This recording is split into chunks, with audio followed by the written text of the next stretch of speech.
Hai guys, by the way, apa kabar para mahasiswa dan mahasiswi yang sedang menjalankan KKN? Semoga KKN kalian lancar dan bebas dari biaya-biaya gak ngotak yang akhirnya membebankan lagi orang tua.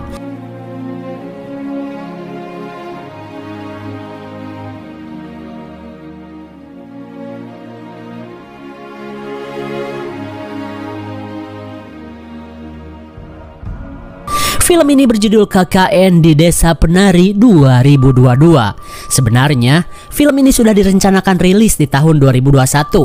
Akan tetapi, saat virus kolor menyerang, penayangannya pun ditunda ke tahun 2022.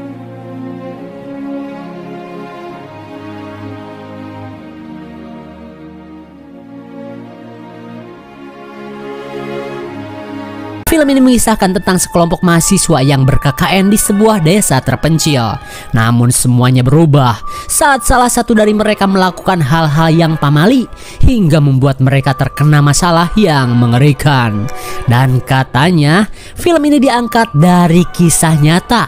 Penasaran dong seperti apa kisahnya?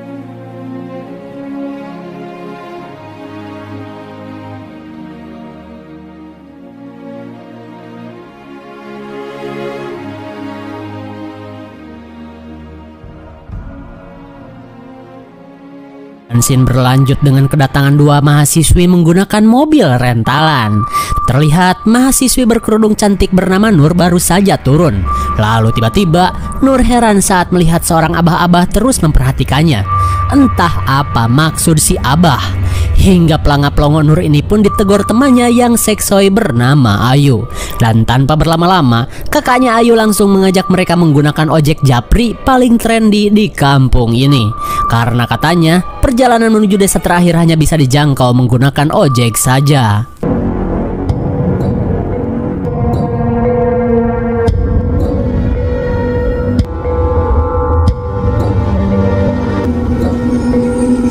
Singkat waktu, setelah berjam-jam ngojek sampai becek, mereka pun akhirnya tiba di desa terakhir yang nama tempatnya selalu disensor. Lalu, mereka pun langsung disambut seorang kepala desa bernama Pak Prabu. Namun tanpa banyak bicara, Pak Prabu langsung mengajak mereka berbicara di rumah saja. Singkat waktu, ternyata keinginan mereka untuk KKN ditolak Pak Prabu dengan alasan selama ini belum pernah ada satupun yang pernah KKN di tempat ini. Akan tetapi, Ayu dan kakaknya terus membujuk Pak Prabu agar diizinkan. Lalu Ayu pun berkata, "Ayolah Pak, kami di sini datang jauh-jauh loh. Cuman pengen KKN mengabdikan diri pada masyarakat." Yang bener Ayu. Dan tanpa mengiyakan, Pak Prabu langsung mengajak mereka untuk mendatangi sebuah lokasi di pinggiran desa. Sesampainya di tempat tujuan, Pak Prabu langsung memperlihatkan sebuah empang yang katanya bekas digunakan para penari untuk mandi. Namun seiring berjalannya waktu, para penari sudah tidak eksis dan beralih fungsi menjadi MCK masyarakat. Namun sudah beberapa tahun ini, airnya surut dan terbengkalai begitu saja. Nah, disinilah Ayu langsung promosi bak sales MLM dengan menjanjikan akan mengalirkan lagi air ke tempat ini. Namun bisa kita lihat, Nur seperti merasakan hal yang tidak enak di tempat ini.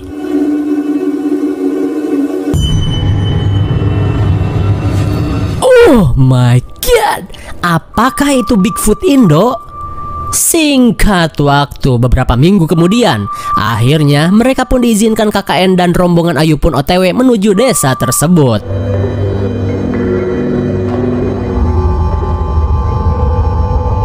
Dan seturunnya dari mobil travel, mereka pun harus berjalan dan menunggu ojek japri.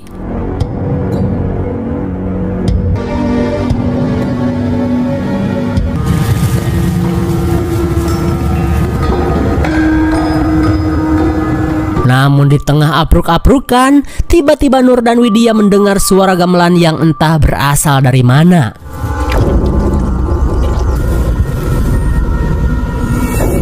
Tiba-tiba saja, sesosok wanita berpakaian bak penari ronggeng memperhatikan mereka dari dalam ruyuk. Hingga saat mereka sampai di gerbang desa, Pak Prabu pun langsung menyambut mereka. Dipimpin oleh Ayu, ia pun memperkenalkan teman-temannya kepada Pak Prabu. Dan ketika Pak Prabu menjelaskan desa ini sambil berjalan, tiba-tiba Widya bertanya jika di perjalanan tadi ia mendengar suara gamelan. "Apa di sekitaran sini ada hajatan, Pak?" Mendengar hal itu, Pak Prabu pun berkata, "Ah, itu mah cuma denger-dengeran Mbak aja, nggak usah dipikirin. Ayo kita langsung ke posko KKN." Kemudian para kewes dititipkan tinggal di rumah seorang emak-emak jutek yang seperti tidak ingin ditumpangi. Sementara para cowok tinggal di posyandu sebelum posko yang lebih besar selesai direnovasi. Singkat waktu, malam pun poek. Di tengah obrolan ketiga kewes, tiba-tiba si emak datang dan menegur Ayu yang berpakaian bak seorang bondon. Jelas saja Ayu malu dan langsung pergi ke kamar. Saat malam semakin larut, Ayu dan Nur pun tertidur. Namun beda halnya dengan Widya. Ia seolah tidak bisa tidur di malam yang sepi ini. Lalu tiba-tiba Widya melihat sesosok bayangan emak-emak terduduk di samping Nur.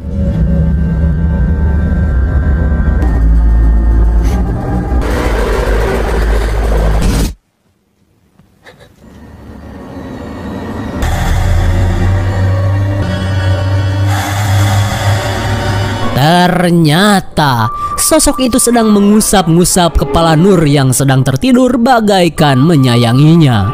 Lalu film KKN Desa Penari pun baru dimulai. Di keesokan harinya, Ayu dan kawan-kawan dikumpulkan oleh Pak Prabu di proker KKN yang biasa disebut sinden. Ya, sinden adalah nama bak mandi yang akan mereka kerjakan. Namun saat mereka akan diajak keliling, tiba-tiba betapa kagetnya Nur saat ia melihat sosok genderuwo nongkrong di ruyuk dan sedang memperhatikannya. Lalu Bima datang dan langsung mengajak Nur menyusul yang lain. Kemudian Pak Prabu pun menunjukkan sebuah lahan pemakaman tua kepada anak-anak KKN ini. Melihat ada yang aneh, Bima pun bertanya kenapa kuburan-kuburan di sini ditutup kain hitam. Namun seolah menutupi sesuatu, Pak Prabu hanya bilang jika itu menandakan kuburannya belum berusia 10 tahun. Namun tiba-tiba Nur oleng seperti kecapean. Melihat hal itu, Bima pun mengajak Nur kembali ke posko, sementara yang lain melanjutkan keliling desa. Sesampainya di ladang, Pak Prabu menunjukkan sebuah tugu, di mana tugu itu merupakan perbatasan antara desa dengan hutan. Pak Prabu pun mewanti-wanti anak-anak untuk jangan sekali-kali mendekati tugu itu atau malah nekat masuk ke dalam hutan, karena di sana warga desa menyebutnya sebagai tapak tilas.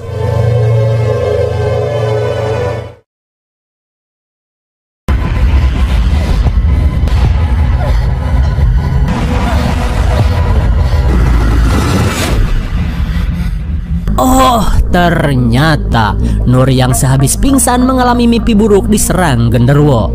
Selang beberapa saat, Ayu mulai membagi kelompok untuk prokernya, di mana Ayu menginginkan 3 kelompok yang terdiri dari 2 orang. Dan Ayu ingin sekelompok dengan Bima. Meski Bima ingin sekelompok dengan Widya, namun keputusan Ayu sebagai ketua tidak bisa diganggu-gugat. Singkat waktu, ketika Ayu berada di ladang, tiba-tiba ia melihat Bima keluar dari batas tapak tilas. Entah apa yang dilakukan Bima pada saat itu. Di malam harinya, saat para kewe sedang makan, tiba-tiba Ayu bertanya, guys, Bima udah punya pacar apa belum ya?" Pantes pengen proker berdua.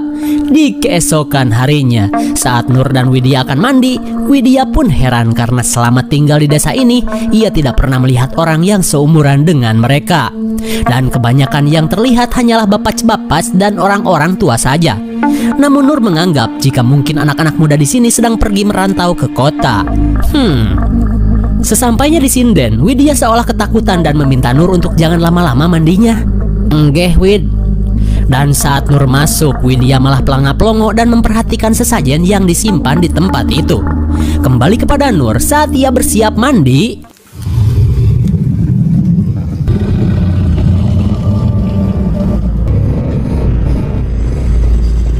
Oh my god, Nur pun panik dan berusaha keluar. Lalu anyimnya lagi, pintu malah macet. Namun anehnya lagi, Widya yang berada di luar tidak mendengar suara Nur dan malah mendengar suara sinden yang sedang bersenandung.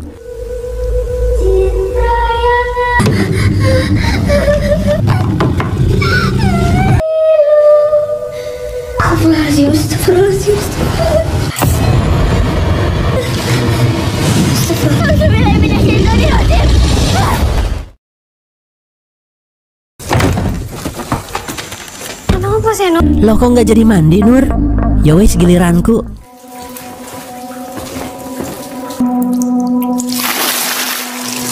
Namun saat Widya mandi, tiba-tiba Nur mendengar suara senandung sinden. Dirasa ada yang gak beres, Nur pun mengeceknya.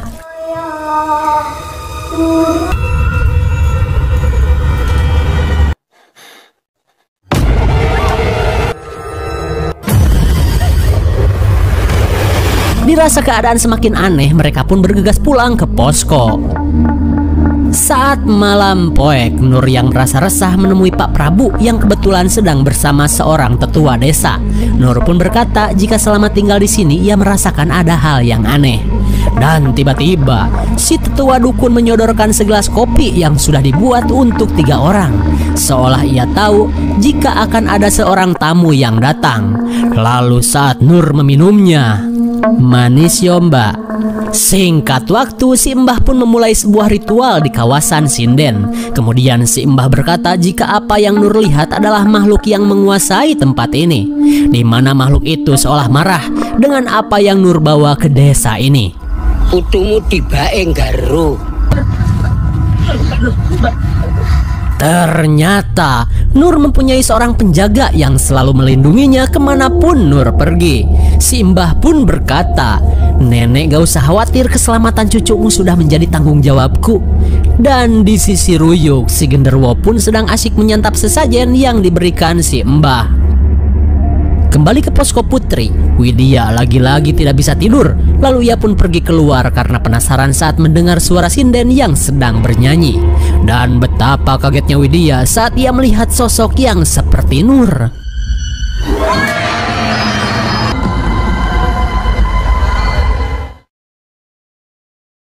Di posko pria, Wahyu pun heran saat melihat Bima pelangap-pelongo seperti melihat sesuatu.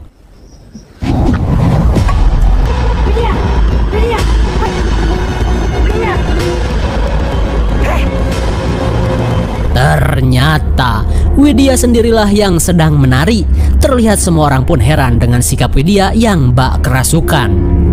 Di keesokan harinya, Wahyu, Ayu, dan Widya diajak Pak Prabu menemui si Mbah atas kejadian semalam. Lalu si Mbah menyuruh mereka bertiga minum kopi hitam racikannya.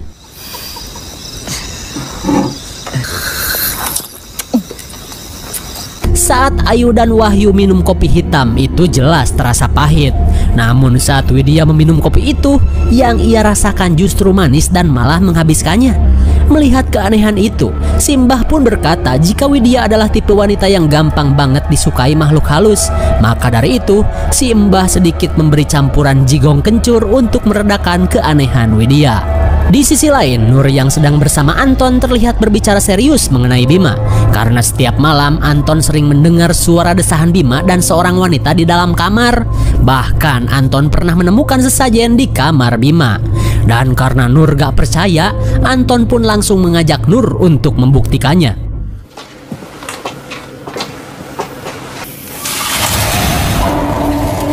Dan kali ini Nur pun percaya dengan ucapan Anton. Namun tanpa mereka sadari ada foto Widya di bawah sesajen itu. Dan saat mereka mengecek lemari Bima, betapa kagetnya mereka saat seekor ular hijau berada di dalam lemari Bima dan pergi ke arah sesajen. Singkat cerita, posko yang sedang direnovasi pun akhirnya sudah bisa ditempati. Dan mereka pun akhirnya bisa satu atap namun dengan kamar yang dipisah. Ya iyalah. Lantas tak henti-hentinya Pak Prabu mengingatkan mereka untuk selalu menjaga sikap saat berada di desa ini. Saat malam semakin larut, Widya yang sedang mengerjain tugas tiba-tiba mendengar suara desahan dari kamar Bima.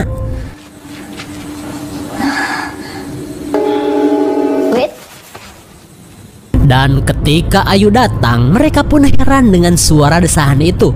Kirain gabrutan sama si Ayu. Singkat waktu, terlihat Bima sedang berjalan sendiri apruk-aprukan melewati batas desa. Entah mau kemana perginya si Bima. Kembali ke posko, kali ini semua orang panik karena Widya kembali ketakutan. Dan saat ia diberikan minum,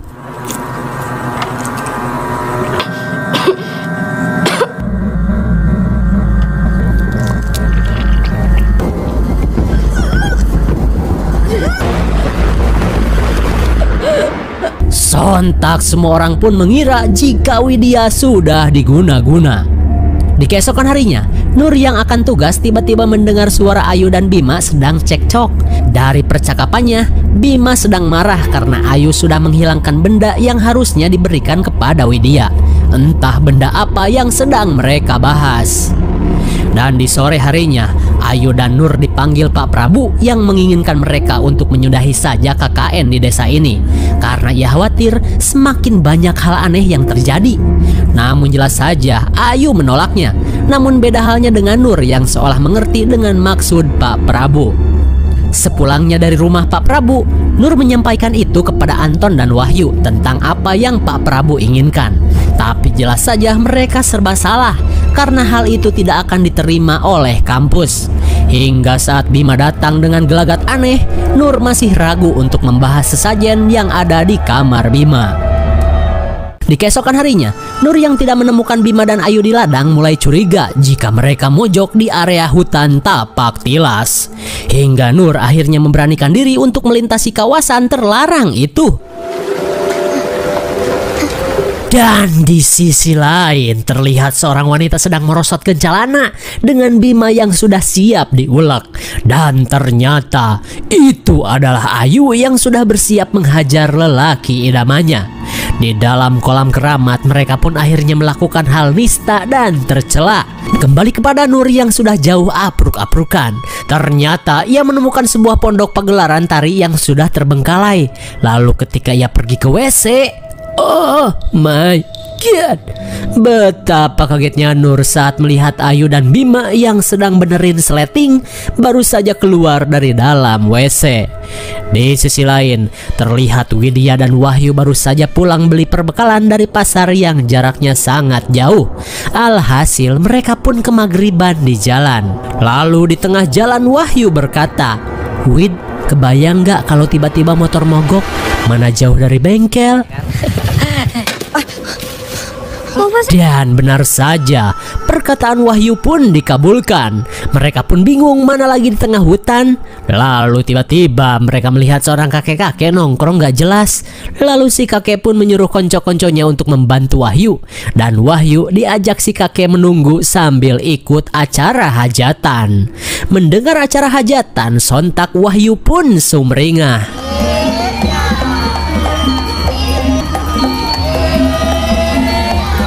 Meski sulit percaya, tapi mereka menemukan acara hajatan. Kemudian mereka pun dipersilahkan untuk menikmati jamuan yang sudah disediakan.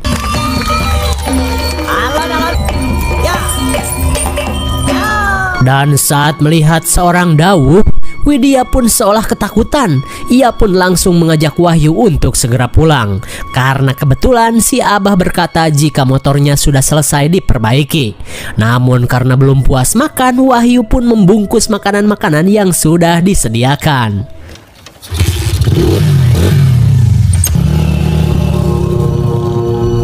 Kembali pada Nur yang sedang memarahi kelakuan bejat Ayu dan Bima setelah kepergok mojok di WC. Meskipun Ayu menyesal, tapi katanya enak. Lalu beberapa saat kemudian, Wahyu pun datang menghampiri mereka yang sedang diam-diam baik. Kemudian Wahyu menceritakan jika di jalan tadi ia singgah di hajatan orang dan sempat makan banyak. Namun semua orang pun heran karena desa ini merupakan desa satu-satunya. Lalu untuk membuktikan ucapannya, Wahyu membuka bungkusan makanan yang ia bawa dari hajatan.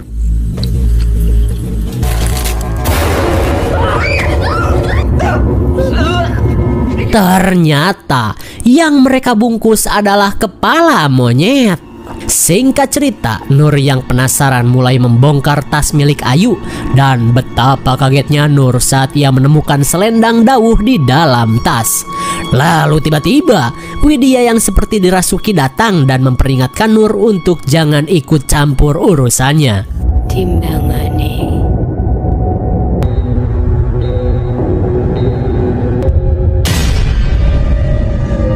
Namun saat melihat nenek penjaga Nur, Widya yang dirasuki pun langsung pergi. Di jam 4:30 subuh, Nur terbangun untuk sholat subuh, dan seusai sholat Bima pun curhat kepada Nur jika ia benar-benar hilap. Bima pun berkata semua ini diawali dengan mimpinya yang terasa begitu nyata. Di dalam mimpinya ia melihat Widya sedang dililit ular. Lalu seorang wanita yang menamakan dirinya Dawuh berkata jika Widya tidak akan bisa lepas dari jerat ritual di desa ini. Si Dawuh pun menawarkan bantuan asal Bima mau menuruti apa maunya. Dan karena Bima cinta kepada Widya, akhirnya ia pun menyetujuinya. Ketika itu Bima disuruh pergi ke WC samping sanggar tari, dan ia disuruh untuk mengambil gelang Dawuh. Kemudian gelang itu Bima harus berikan kepada Widya untuk melindunginya. Dawuh pun berjanji ia akan melindunginya sekaligus memberikan apa yang diinginkan Bima. Mendengar hal itu sontak Nur pun marah karena menganggap itu adalah tipu daya jin. Kemudian Bima pun berkata jika godaan Dawuh selalu datang di setiap malam, dan itu berarti suara desahan-desahan itu adalah sound effect dari penggabrutan Bima bersama Dawuh. Astagfirullahalazim. Di keesokan harinya, Nur yang penasaran mulai kokorotak hingga ia pun menemukan gelang Dawuh disimpan oleh Ayu di tas Widya. Lantas, Nur pun segera mengamankan benda-benda terkutuk itu dengan cara dibalut bersama kitab suci. Singkat waktu, Nur pun langsung melabrak Ayu di kawasan sinden. Nur pun mendesak agar Ayu mengakui perbuatannya selain kelakuan gabrut sembarangan yang Ayu lakukan. Hingga akhirnya Ayu pun mengaku jika memang awalnya Bima yang menyuruhnya memberikan gelang itu kepada Widya. Namun Ayu menolak. Hingga saat itu ia bertemu dengan penari wanita, ia pun dipaksa untuk melakukannya. Dan sebagai gantinya, ia pun diberikan selendang penakluk lelaki untuk bisa mendapatkan cacing Bima. Wis gendeng lu kon, teriak Nur. Jelas sudah permasalahan yang terus-terusan mendera anak-anak KKN ini. Di malam harinya, Nur memutuskan untuk pulang dan tidak lagi menyelesaikan KKN di desa ini. Sontak pernyataan itu pun membuat semua temannya heran kecuali Ayu yang mewek Bima dan Widya. Melihat keanehan yang terjadi, Wahyu malah menyalahkan desa ini yang dianggap angker. Namun Nur berkata jika yang salah bukanlah desa ini, tapi kita. Singkat waktu di tengah malam, Widya terbangun saat mendengar suara orang keluar rumah. Dan ketika dicek ternyata itu adalah Bima yang akan pergi ke Patilasan. Dan karena khawatir, Widya pun bodoh mengikuti kemana Bima pergi. Hingga setelah jauh berjalan, ia pun sampai di sebuah sanggar. Bima? Ketika sampai di WC sanggar, Widya pun kembali mendengar suara aneh.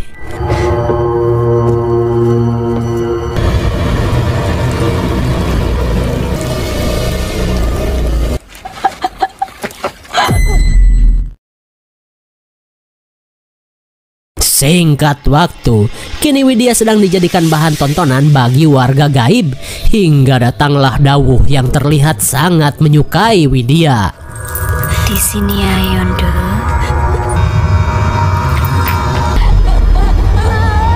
Oh my god, kini Widya sedang ditawan Dawuh untuk menemaninya di sanggar tari. Kembali kepada Nur yang heran karena Widya hilang. Dan saat ia membangunkan Ayu,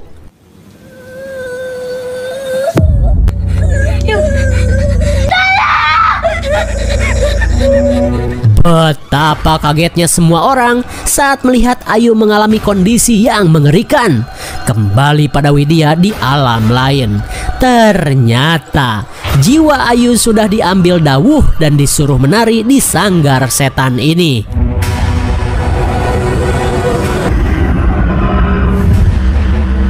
Di sisi lain, melihat raga Ayu yang kian mengerikan, Pak Prabu pun bingung harus berbuat apa. Lalu Nur pun memberikan 2 benda jin itu kepada Pak Prabu dan menjelaskan semuanya. Semua perkataan jin. Kemudian Pak Prabu pun menyuruh mereka untuk memanggil si Mbah dan memulai pencarian.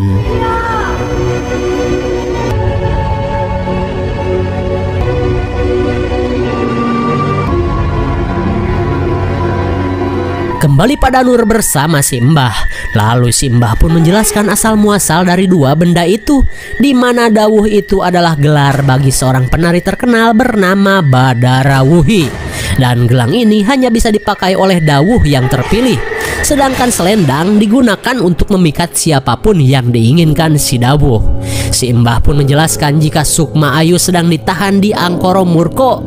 Lalu si Mbah mencoba peruntungan dengan mengeluarkan jurus perubahan.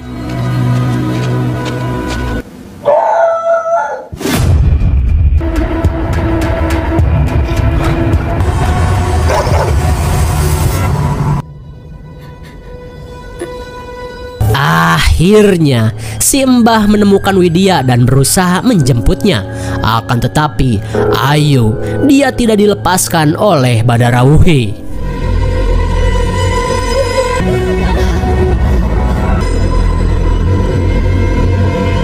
Kembali ke posko, akhirnya warga menemukan Raga Bima terkujur kaku, sama halnya dengan Ayu.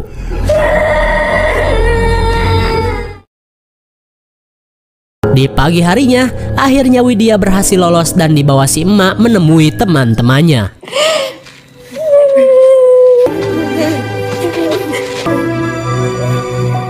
Kemudian Widya menjelaskan jika ia melihat Bima dikelilingi ular, sedangkan Ayu ditawan Badarawuhi untuk menari di dalam sanggar.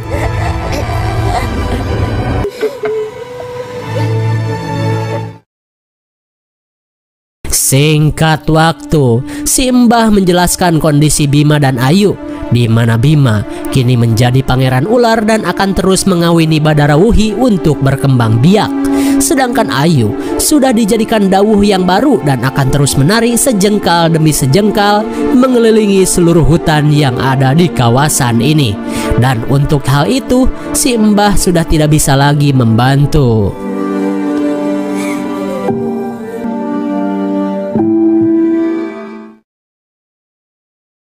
Singkat cerita, saat Nur dan teman-temannya yang tersisa akan pulang, Pak Prabu menjelaskan jika dulu saat desa ini masih dilanda kesesatan, warga sering menumbalkan gadis-gadis dan pemuda-pemuda untuk persembahan, dan kuburan mereka ditutupi kain hitam.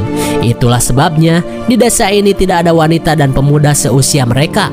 Sedangkan sanggar dulu sering digunakan untuk pagelaran tari bagi warga dan makhluk gaib yang hidup berdampingan.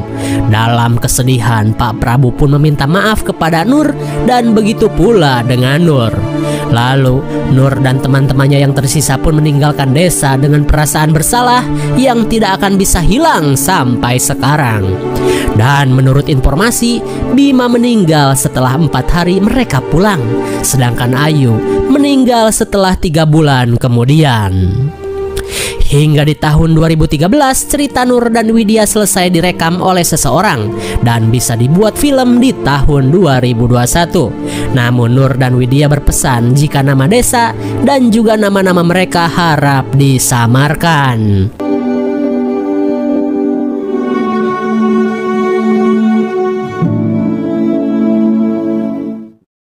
Oke, mungkin sudah cukup jelas dan panjang lebar ya. Intinya semua orang tahu jika cerita yang diangkat dari kisah nyata ini begitu viral dan populer di media sosial.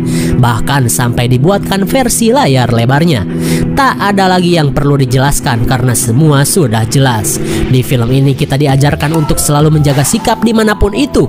Janganlah berbuat semau dewe, karena apapun yang kalian tanam akan kalian tuai di masa mendatang. Cukup mereka saja yang mengalami. Wahai kalian anak-anak muda, berkacalah dari kejadian ini supaya tidak menyesal di kemudian hari. Ini saja review dan pembahasan film KKN di Desa Penari 2022. Jangan lupa like, share, dan subscribe supaya kalian tidak ketinggalan jika ada video menarik lainnya dari Watching and see you on next video. Bye bye.